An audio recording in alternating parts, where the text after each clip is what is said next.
It's popular YouTube. Another day, another demo. This time, it's ropsical. Okay. Question is ropsical? Is ropz Mr. Cool? Is he in ELO hell at the moment? Ropz on Mousesports, the number 20 team in the world. These rankings, take them with a grain of salt. Okay. Everyone's playing in the same region. Like it's the same teams playing way too much, playing online. There's lots of excuses. Okay. And some of them are legitimate. And also, like, everyone's lives are kind of messed up right now. So, you know, it's not a good time to be not playing your best because everyone's pissed. Everyone's pissed. Even the fans are pissed. You know, people are just angrier these days. And to be honest, man, everyone needs to remember that, okay? We're all having bad days. Let's try to be a bit kinder to each other. But, of course, I say that with the title of this video being, is ropz in ELO hell? It's a big question. We look at the last 12 months for him and his teammates. I think it's no secret he's the best player on this team. And it's really not close. I don't think there's enough room for this to be going on. Bymas, to be fair, has been getting good. I put him in for the last month here just to cover his Mousesports games. And yeah, I mean, he's been doing, like, he's been, you know, climbing. He is a development player. I know he's been handed that development contract, but I think it's somebody who it's good to, I mean, place a bet. I think, you know, bymas is a good person to place a bet on. I think it's good to see him get a second chance so quickly. Frozen is really next up, but it's not enough, man. I don't think you have room for both Karrigan and chrisj to be playing like this. I think chrisj's ceiling is much higher than Karrigan's, so I'm kind of more like eyes laser focused on this. See his performance coming up a little bit. It's just there's just not enough room is the problem. Like there'd be room for both these guys on different teams as callers, but not as bottom fraggers, unfortunately. So ropz, I mean, the answer is yes to me. Ropz is in ELO hell. Ropz is an incredible player, and he's literally carrying every game. Bymas in some of their most important series, really, and so is Frozen, have stepped in for some of their bigger wins recently. But, I mean, just to see a positive ratings, lots of great maps, and more importantly, the quality of the play is incredible. ropz is one of the most careful players in the game.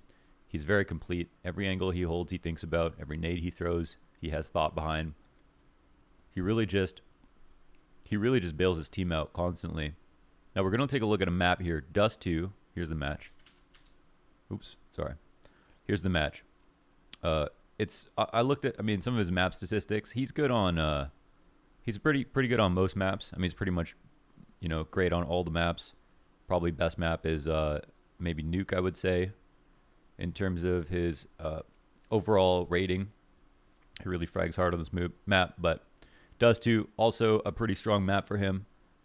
And it's one where I was curious about his T side. So why don't we go ahead, take a look at his T side here. We got ropz. Oh shoot, I'm on the YouTube scene. Oh no, I'm not prepared for this. Okay, I want to bring myself over here, and we're gonna get into it. Again, we got the POV demo. Oops, don't even need to do that. We're playing on native. Oh shit, finally native demo. And it's not gonna be native, but it's downscaled resolution. It's gonna be native on native this time around. So I'm excited for this. Now ropz is on Dust 2. He's kind of a baiter. Okay. The reason his DPR is so low and his KPR is so high is because he plays back a lot on this map. A lot of tunnel stuff. Some of his favorite angles. So you can see Matt just get clapped there. Good readjustment on Glaive. Nice round so far. Drop the Meritos. Yeah, the Meritos by chrisj. And of course, there's elements of Mousesports knowing how talented ropz is and setting him up to succeed. And that's why there is going to be a performance discrepancy. It's obviously not really about that. I mean, if it could be perfect and we measure ratings and stuff like that, we measure it based on spots. High frag positions versus low frag positions, anchor positions. We measure it without eco kills.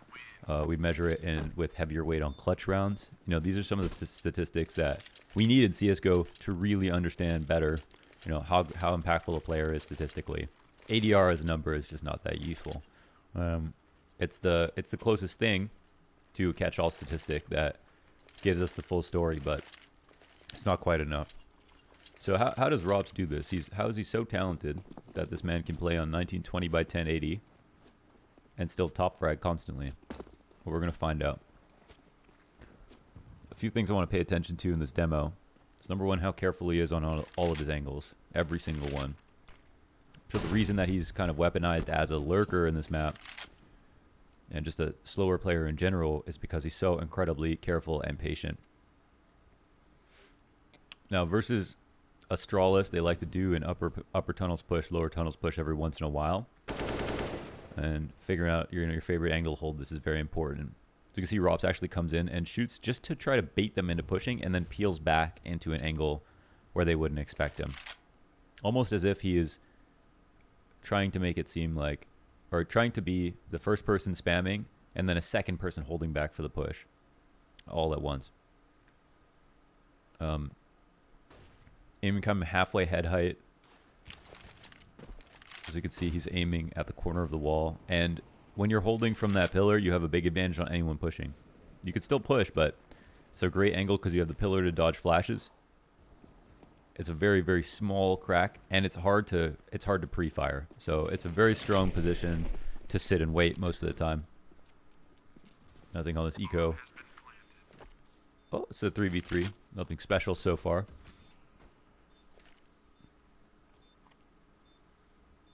And we see ropz just not dumping his nades for no reason.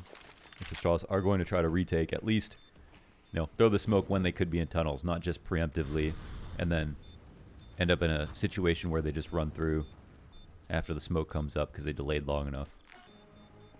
Yeah, here we go. Safe situation. Nicely executed from Mousesports. And we move on forward. Oh, let me do this. Oopsies. Okay.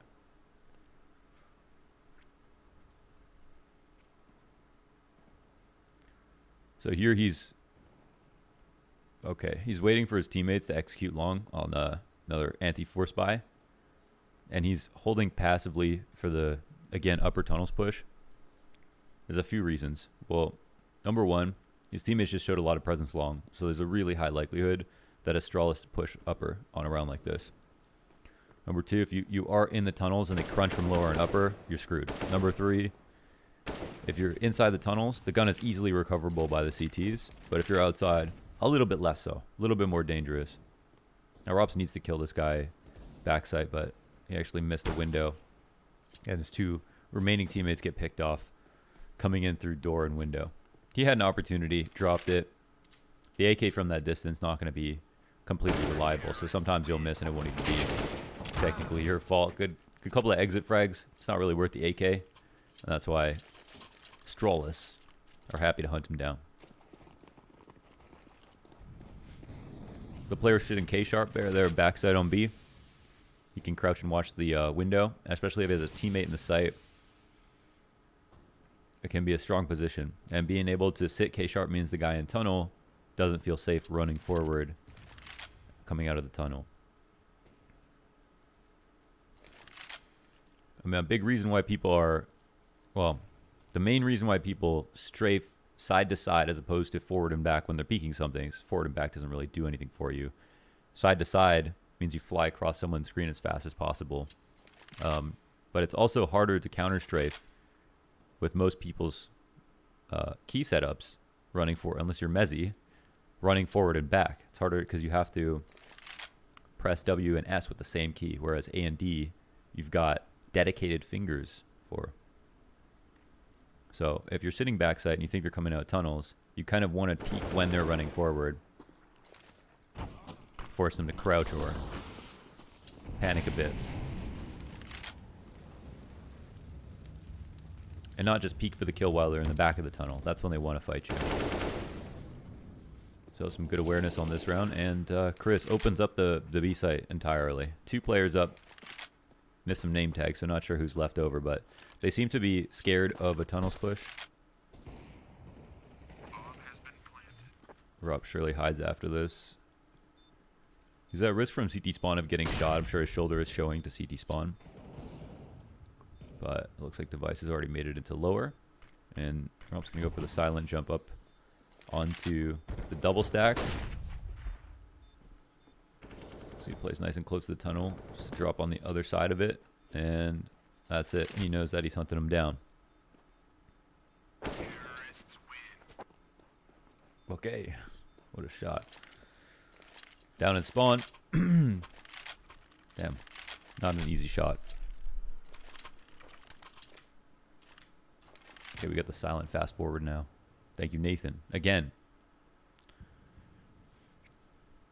And of course, there's a lot of ways to hold upper tunnel since they're all kind of very nice. Here he actually waits for a flat. Oh, perfect setup. Nice by Chris. And that's B. They can follow him. That's all brought to you by Chris, though.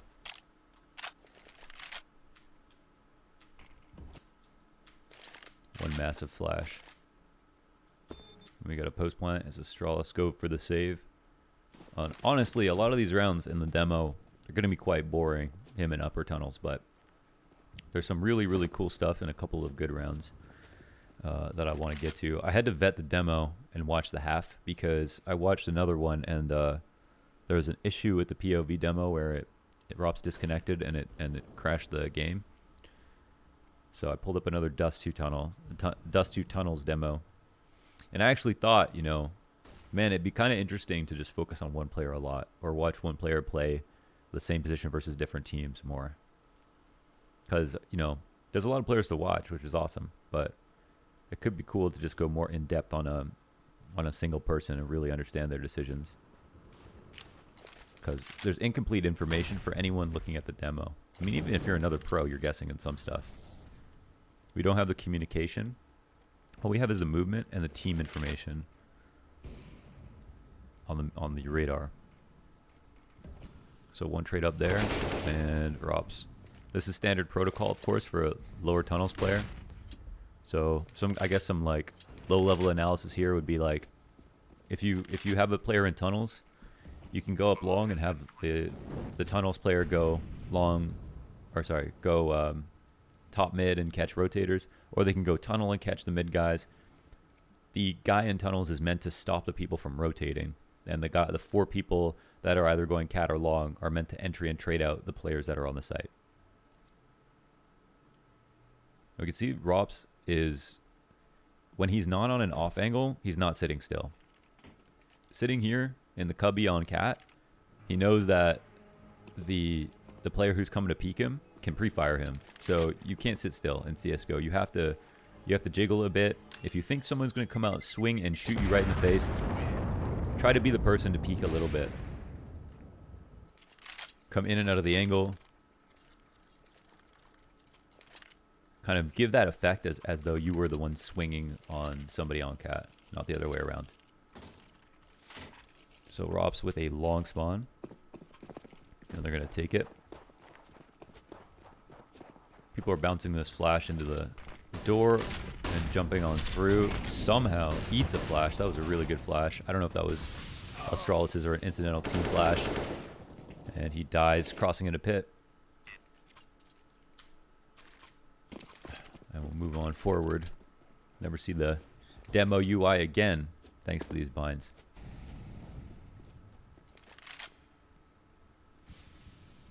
And again, we haven't seen the upper push, so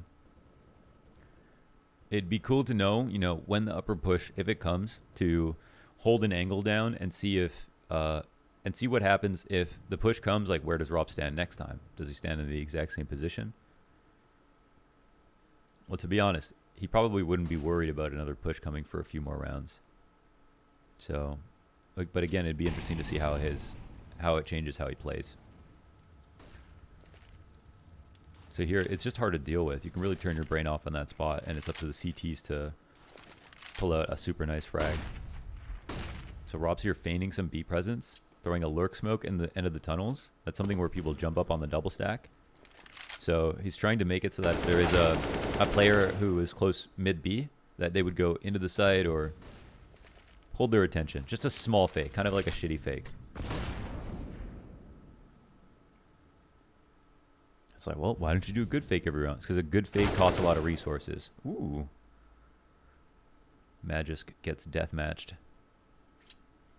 in lower tunnels. And now, yeah, Mousesports don't have anything to be afraid of.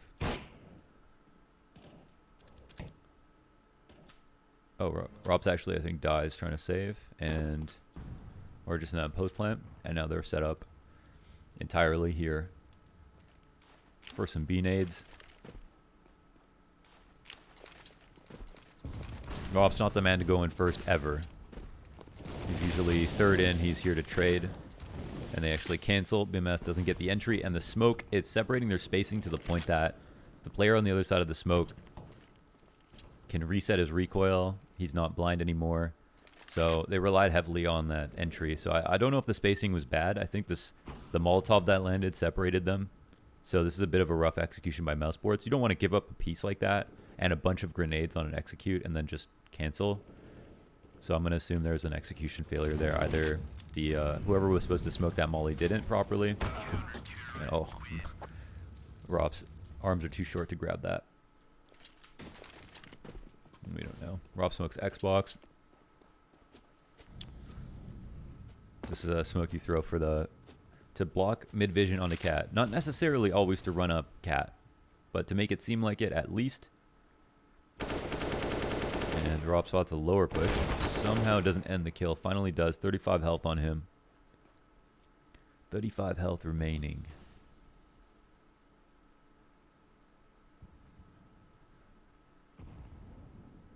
And it looks like they'll attempt to join forces with him. ropz going to push through the tunnels. And his goal here is to push this as soon as they get in through the door and the window. And he actually goes in and dies first, which is kind of interesting here because, as we can see, ropz died early enough that he can calm the information. One double stack, one double stack. So they come in the door and the window. They don't have to clean anything else because they know the other player's dead. ropz got that kill in lower. And they could feel confident about at least getting that one trade. And also no one else peeked him. So let's say the one way that wouldn't work is if ropz was in the tunnel and he was the only one in tunnel and Magisk was close to the tunnels. Then if Magisk kills him and pushes into the tunnels, then it's a bit of a scary situation for Mousesports because they're in the site, but they lose a retake position, the best post-plant position, which is the tunnels, and players from the CT side can be escorted more quickly up into upper for the retake as well. They're really kind of stuck in the site totally. But in that situation, it was probably the best play because, you know, Magisk could have got a kill on a guy in window and ropz might not have been able to trade that. But if he goes in and dies first, he can tell him a lot. So you have the same combo of nades. And sometimes you throw this just to cause a small distraction. Sometimes you do it to bait out some... Like that Molotov there that they just threw in the tunnels. That's a retake molly for A site that they can't use anymore. So that's how you should think about baiting out utility. Also, you know, that incendiary specifically, cost 600 bucks. The smoke and flash he threw cost 500 bucks.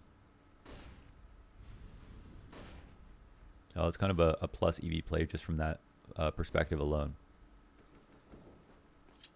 And we saw Astralis weren't just simply mollying tunnels every single round. Flash out, instant peek into the CT spawn. And here's the other thing we know actually.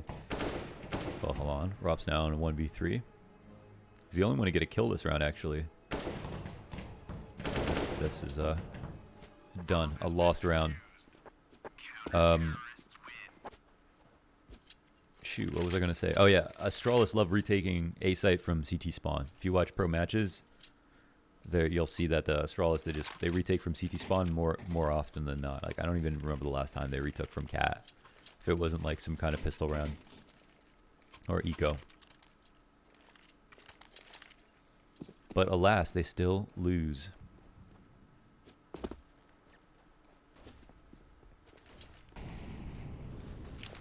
There it is. Astralis now expectant more of this upper tunnels push. They smoke and molly. They're expecting a rush. These are the grenades. They're using a full kit here to stop this. So a lot of value here from ropz, making some presence. Feeding into their darkest desires for this tunnel hit to come. And just making sure the op push can't come in through mid at a weird timing.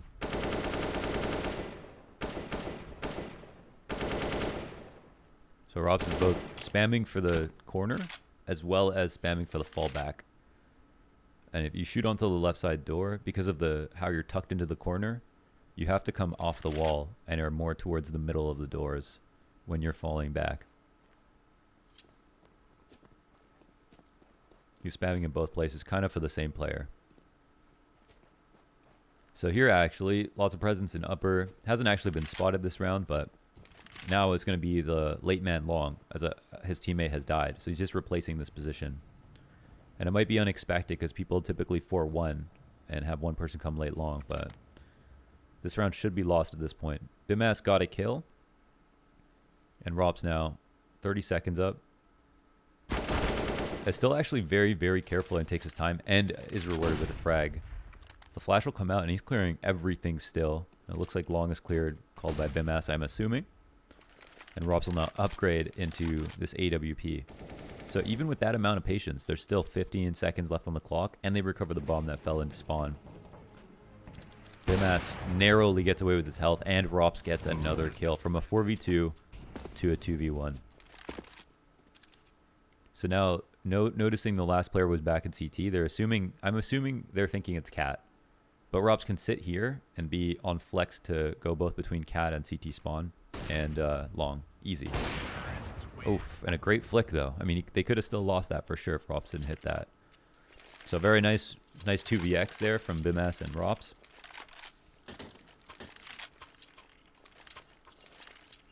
And, you know, sometimes when... like, something about ropz's patience, like sometimes when the round gets that... the time gets that low, you lose your long player, and suddenly your tunnels player is now your long player, and it feels like it's all happening on the fly. You really can write off the rest of the round. But we saw how careful ropz was with the clock in mind first, 30 seconds left, still really taking his time, trying to find that fight. If Esatag kills him, round's over. And he doesn't know if he's going to see Esatag there either. But just that thought, you know, the fact that he's still playing it patiently with the idea to win. Not the idea to rush it and go help bymas as soon as possible, but to think about how to win this whole round 2v4 with bymas on the site.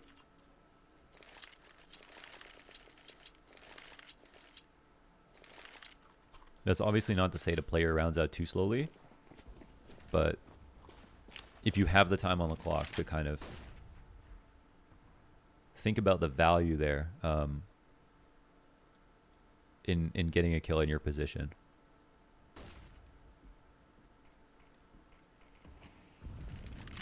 Again, his #1 favorite position to hold. There's not been a upper tunnels push so far this half. And Astralis down on rounds, you know, I think you'd expect it to come eventually. Lurk smoke comes out. No further utility here for Astralis. Just some spam in.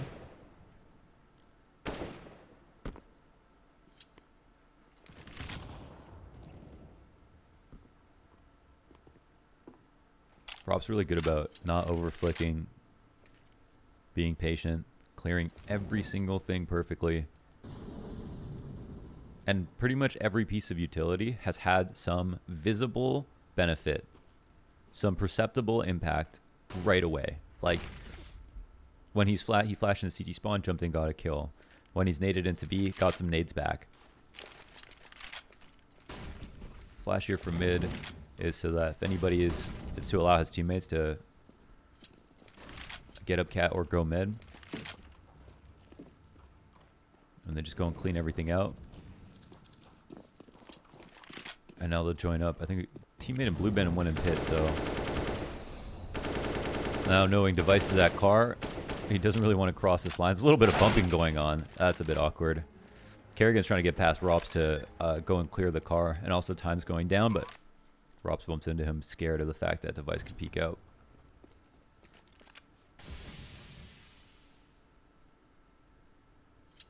Always peeking and holding for that right wall push to peek in the lower tunnels. Not immediately just running up for that save deagle from Karrigan.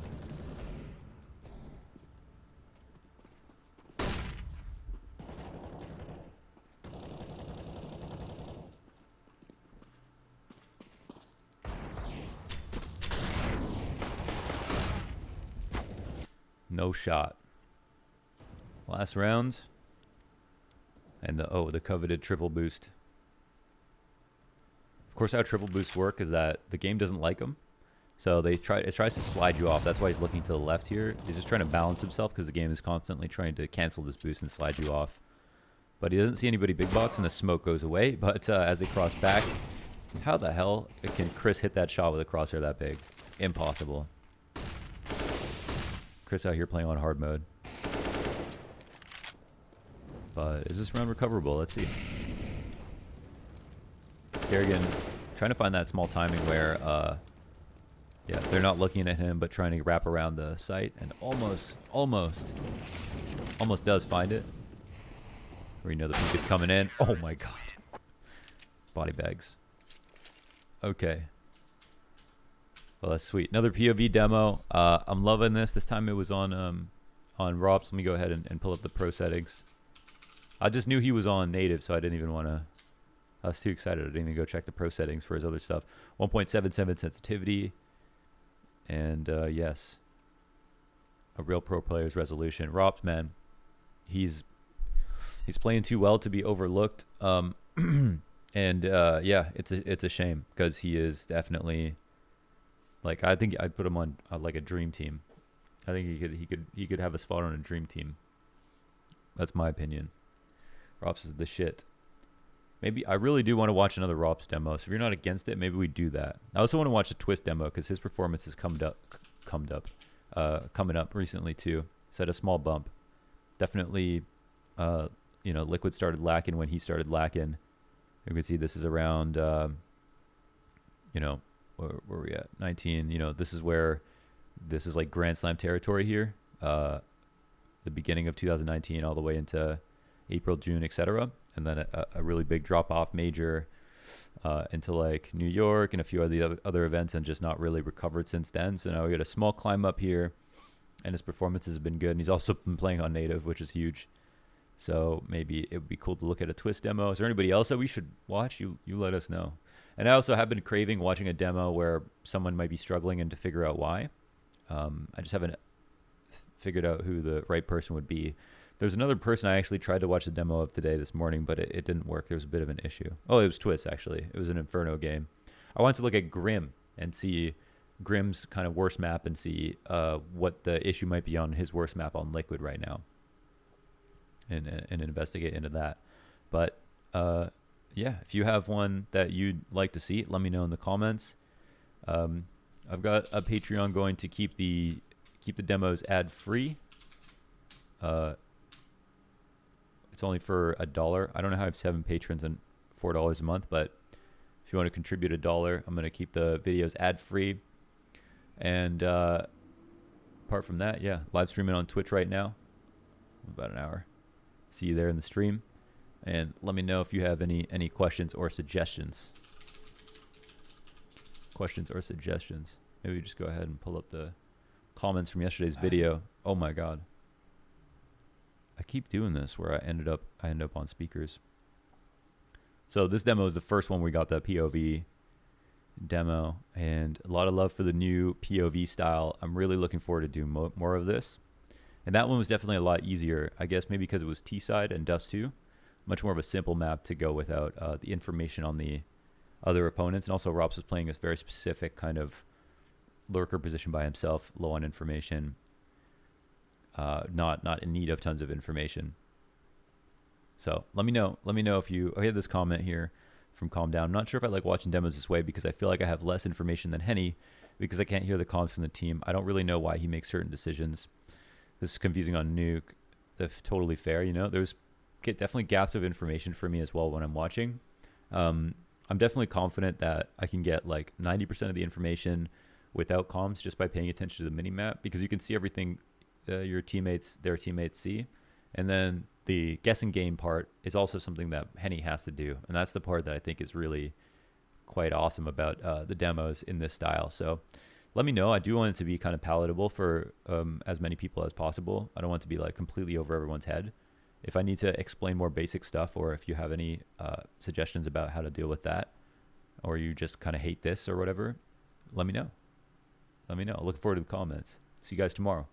for another Coach Lau.